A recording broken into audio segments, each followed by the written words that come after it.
പൂരം നടത്തിപ്പിൽ അന്തിമ തീരുമാനം ഇന്ന് രാവിലെ 10 മണിക്ക് ദേവസ്വം മന്ത്രിയുടെ നേതൃത്വത്തിൽ യോഗം. വെടിക്കെട്ട് ഒഴിവാക്കി പൂരം നടത്തണമെന്ന് പൊതുനിലപാടെന്ന് തിരുവമ്പാടിയും പാറമേക്കാവും. നാളെ വരെ ദുഃഖാചരണം.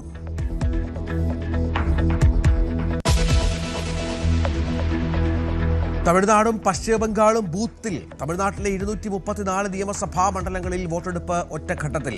ബംഗാളിൽ 152 മണ്ഡലങ്ങളിൽ ആദ്യഘട്ടം. സംഘർഷങ്ങളുടെ പശ്ചാത്തലത്തിൽ കനത്ത സുരക്ഷ.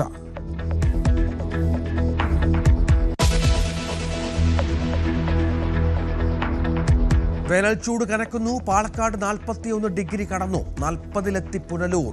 ഡാമുകളിൽ ജലനിരപ്പ് താഴേക്ക്. അങ്ങിങ്ങ് ഒറ്റപ്പെട്ട വേനൽ മഴ തുടരുമെന്ന് കാലാവസ്ഥാ വകുപ്പ്.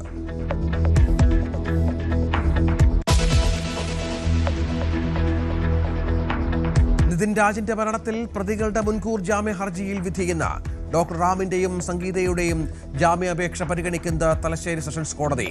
നിതിൻ രാജിന്റെ അച്ഛന്റെ വാദവും കോടതിയിൽ.